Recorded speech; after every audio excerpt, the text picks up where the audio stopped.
I'm taking YouTube viewers through my book, Authorized: The Use and Misuse of the King James Bible. And today I'm going to get to the heart of my book, Chapter 3. We're going to talk about dead words and false friends. Everybody knows that there are dead words in the KJV. These are words we know we don't know, like besom, chambering, emerod. Multiple organizations who promote the use of the King James Version today, such as the Trinitarian Bible Society, have produced lists of these words, lists that go into the hundreds. The TBS's list has a full total of 779. Linguists know that there are different kinds of dead words. Words go archaic before they go obsolete, and sometimes instead of going into the grave, they go into a limbo we call literary. A good English dictionary will let you know what category a word falls into, but it isn't the job of most dictionaries to pin all the dead words in English on cards and tell you about them. There are simply too many. The job of almost all dictionaries is to give you words that are still in use, still alive. When you come across a dead word in the King James Version, you know you don't know it, and you know you need to look it up. Numbers 31, 37-39 in the King James Version read, "And the Lord's tribute of the sheep was 615, and the beeves, B-E-E-V-E-S, were 30 and 6,000, of which the Lord's tribute was 312, and the asses were 30,500, of which the Lord's tribute was 301. What are beeves? I've heard of peeves. They are a kind of pet that some people, especially English teachers, have. And beeves are apparently a kind of animal. Context tells me this in Numbers because the tribute of sheep precedes it, and the tribute of asses, an older word for donkeys, but one most people still know, follows it. I might be really smart and notice that beeves has the same key consonants as bovine, B and V, and it's kind of close to beef. Maybe it means cow or cattle, but I'm not really smart. I only know this because I looked it up. Indeed, beeves are cattle. Beeves was once the common plural of beef. But when's the last time you heard someone use this word? Okay, technically there is a bovine podiatrist in my church, I am not making this up, and I asked him if he'd ever heard the word beeves. He said yes. But that's kind of what it takes to know this word. It has become a technical term used by professionals. To most people, to the common man, to the plowboy of today, beeves is a dead word. You've never heard it, you've never used it. All modern translations of the Bible into English say cattle here. Why? Because people know cattle. I guarantee that there is not a single person in existence who knows the word beeves and not the word cattle. And yet there are countless people who know cattle and not beeves. There are numerous other dead words in the King James Version, as in any Elizabethan English text of any length. This is simply what happens in language. Words rise, words fall. So do punctuation marks, typographical symbols, and other features of written language. And what should we do about this? Given all the good things the King James Version has done for us, as it has served as our common standard English Bible translation for all these centuries, should we drop it and let another take its office the instant a word in it dies? No, obviously not. The benefits of having a common standard outweigh a few obscure words that people will need to look up. But then, do people look these words up? How many people have looked up firmament, which happens on page 1, and the list is a lot longer than one word. Exactly how many dead words have to stack up in the linguistic morgue before it's time for revision? I'm not sure, but I do think we've got to ask honestly if we've gotten there with the King James Version. If the Bible is supposed to be for the plowboy, is it good for him to have to use a dictionary to read the Bible? If edification requires intelligibility, whose intelligibility are we talking about? The English speakers of today or the English speakers of 1611? Now sure, some words will always be difficult. I am not saying, hear me, I am not saying we should take all the difficult words out. Propitiation should stay, in my humble opinion. Justification too. Peter said that some things Paul wrote in Scripture are hard to be understood, as the King James puts it. Those places should remain hard. I'm just saying we should be willing to remove unnecessary difficulty. Besom should become broom. Emerod should become tumor. Chambering should become immorality. I could go on and on and on and on. And I do want to move on from dead words to false friends. False friends is a technical term in linguistics, and I'm going to admit right now that I am using this term a little differently than it's commonly used in linguistics. False friends are words in different languages that look or sound the same, that look like they're related. For example, if I, as a sometimes struggling Spanish speaker, write in a letter, estoy embarazada, intending to say I am embarrassed, I have actually said I am pregnant. Embarrassed and embarazada look and sound similar, but they don't mean the same thing. So I've had some readers object to my use of false friends, applying that terminology to words in Elizabethan English and contemporary English. They've said these are not two different languages. But is Elizabethan English the same language as contemporary English? Well, yes and no. Obviously, there's a ton of overlap. The two Englishes are largely mutually intelligible. But because languages change over time, these two Englishes are like circles in a Venn diagram. They are slowly pulling apart. The areas where they do not overlap make it so that Elizabethan and contemporary Englishes can usefully be regarded as separate languages. And when you do that, you see not just dead words, but false friends.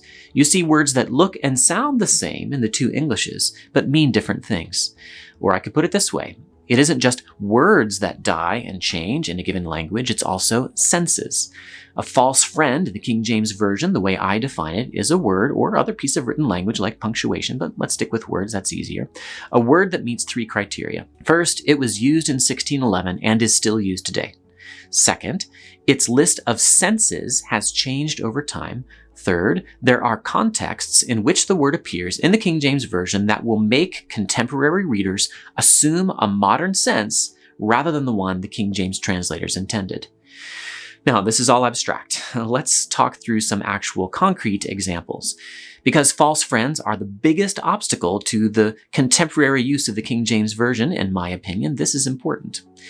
Quick example, the word want. The Lord is my shepherd, I shall not want. My brother-in-law, who is living in the sunny South and grew up there, going to a church in Tennessee when he was little. This is an absolutely true story. He told this to me several years back. He said that he asked his leader at Awana after memorizing Psalm 23:1, if the Lord is my shepherd, why would I not want him? That's a false friend that won't trip up most readers of the King James Version, but it is one that tripped up this 6-year-old. Here's another one. Rod Parsley was preaching on television. He is a prosperity preacher from whom I have heard no more than maybe 5 minutes of preaching in my entire life, but it was enough to hear this little gem. He got on there before this wildly clapping audience and he said, now I want to show you in the Bible that you shouldn't just ask God for what you need, you should ask him for what you want. He cares about that. He said, in John chapter 2, the wedding at Cana, look what it says, and they wanted wine. And what did Jesus do? He gave it to them. Yes, my brothers and sisters, God wants to give you what you want, not just what you need. Now, his prosperity theology played a role in his misreading there, but certainly the distance between Elizabethan English and contemporary English didn't help. It most certainly tripped up at least some people in his audience. I have a hard time knowing whether he did this on purpose or not. A 6-year-old and a prosperity preacher who is happy to make the Bible say what he wants it to are not ideal readers. No translator can ensure that no one will misunderstand. The unlearned and the unstable twist the scriptures, as Peter said. It happened then, it's going to happen again. It's happening somewhere right now. The King James Version itself has been misinterpreted by countless people, even when its translation was perfectly clear. This is hermeneutical depravity. This is sin applied to Bible interpretation, and this is reality. But if a Bible translator can choose between a word that may create a misunderstanding and a word that probably won't, I tend to think that translator should choose the latter. Edification requires intelligibility. Paul teaches us this in 1 Corinthians 14. False friends in a Bible translation are not ideal. Now, I love the resonant phrase, the Lord is my shepherd, I shall not want. I personally am not eager to give it up. The rhythms are exquisite. Shall not want puts 3 one-syllable words together in a way that just sounds definitive. I don't have a tin ear to literary beauty. I'm okay with some contemporary translations keeping it. The English Standard Version tends to do so, and I still use this. We're not talking black and white here in every case. We're talking about the judgment calls and compromises that all translators must make. I am simply observing this linguistic phenomenon of false friends and calling it to your attention. Speaking of the English Standard Version, however, the ESV was my key for unlocking the most important false friend in my life. Halt in 1 Kings 18:21. In this famous verse, Elijah is on Mount Carmel having this grand contest with the priests of Baal, and he says to the Israelites who are watching the contest, "How long halt ye between two opinions? If the Lord be God, then follow him, but if Baal, then follow him." What does halt mean in that case, in that passage? In other words, what did the King James translators intend for halt to mean? I always assumed that they meant stop. That's what we mean by halt today, traffic ground to a halt, or halt who goes there, we might see in a historical drama. I thought I was smart for recognizing that somewhat archaic word. I still knew what it meant. How long are you going to stop in between this opinion and that opinion? But I was reading along in my English Standard Version one day as I was preparing a Bible lesson for 8th graders. I was a Bible textbook author, and I had to serve students who were using all kinds of Bible translations, so I was checking others. And it said in the ESV, "How long will you go limping between two opinions?" And I thought, that's not right. The King James translators couldn't have gotten it that wrong. Neither could the ESV translators. These are both a solid set of scholars. I can't figure out what's going on. I better go back to the Hebrew. Looked up the Hebrew. The word means limp. And suddenly I realized my mistake. The King James Version itself in the New Testament uses the word halt in settings like this. "And Jesus healed the halt and the blind." Ah, yes! When Jacob was wrestling with God, touched on his thigh, he emerged halting upon his thigh. That's it. Back in 1611, in a context like 1 Kings 18:21, halt meant limp. Today, in a context like that, we just don't expect that meaning. Now, are we dummies?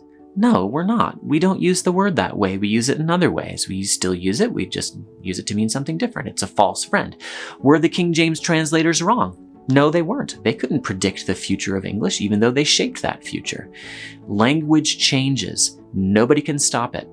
That's what happens when language changes. You produce false friends. There are numerous other false friends that I cover in my book, but I won't try the patience of YouTube viewers. I don't know about you, but when I read the Bible, I want to understand every last bit of meaning in it, and I think the King James translators wanted me to.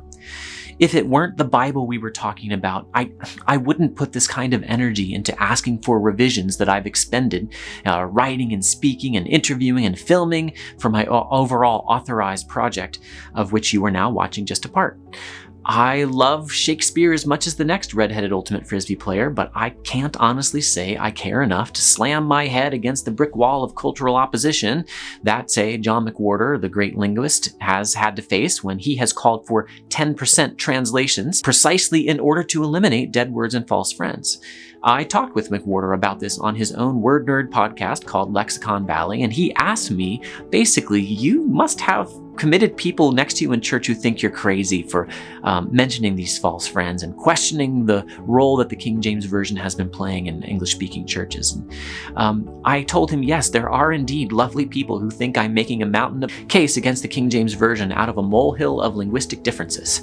Thankfully, I've heard from multiple genuinely gracious critics. I've been very pleased by this. I've had some truly constructive conversations with pastors, especially. I've also heard from just a few critics who shot back at me with the kind of anger and dismissal I expected.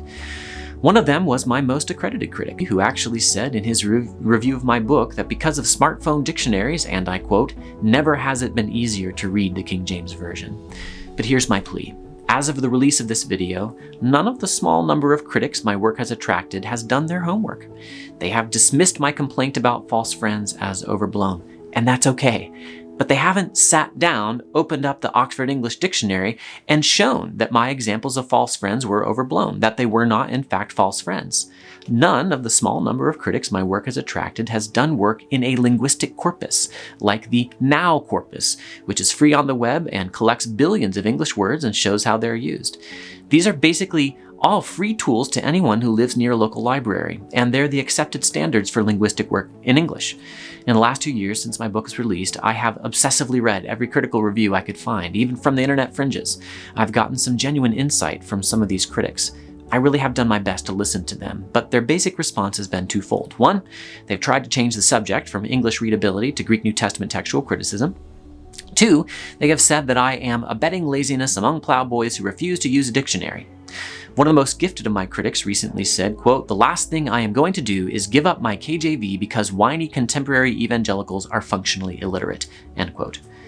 But I have looked in vain in their responses for an answer to what I take to be a very simple question, one that I pose repeatedly and clearly in my book. How is today's plowboy supposed to look up the false friends I've listed when he doesn't even realize he's misunderstanding them? That's why I have such great respect for one critic of my book, Robert Truelove. He said, "The problem is not that Mark Ward's examples are not relevant, it's that these particular problems and the frequency of them are being vastly overstated. All that said, there will come a time when the overall argument Mark is making will be valid." That is all I've wanted to hear from my critics. This is the debate I want to have with my brothers in Christ who prefer, or even insist upon, the exclusive use of the King James Version. When will this time come? Maybe indeed my smoke alarm is too sensitive. Maybe I've sounded the readability alarm too early. But I want to know, if not now, when? When will the funny anecdotes we've all heard and experienced about people misunderstanding the King James Version add up to a consensus that it's time for some kind of change? When will we admit to ourselves what we all at some level can't not know, that the King James Version is not our English? It is not entirely unintelligible. But it is sufficiently unintelligible that it's right to ask if it's time for revision. The King James Version translators were not wrong to use these words, and we are not dumb for misunderstanding them. It should not be the plowboy's job to keep up with all the intricate changes in English over the last 4 or 5 centuries in order to read his Bible. Robert Truelove is the only public critic I've had who's been willing to acknowledge straightforwardly that false friends exist in the King James Version. Why won't others do this? I don't know. I don't know. To sum up, I say that there are hundreds of dead words in the King James Version. That's not really disputed. I say this is cause for concern, that Bible translations should not use dead words when living ones are available. That is disputed by my small cadre of critics. I say that there are at least dozens of specific false friends in the King James Version, some of which appear multiple times. That is also disputed, largely with an argument that was first presented to me on the playground of Claremont Elementary School in 1985 by one Randy Beeman. It goes like this: "Nuh-uh. I muster all my eloquence and I say back, 'Yes, huh?' My critics then, like Randy, make a comment about the alleged aesthetic deficiencies of my mother. This isn't going good. We've got an apparently intractable dispute. Maybe computers can help us settle this." Stay tuned for the next video.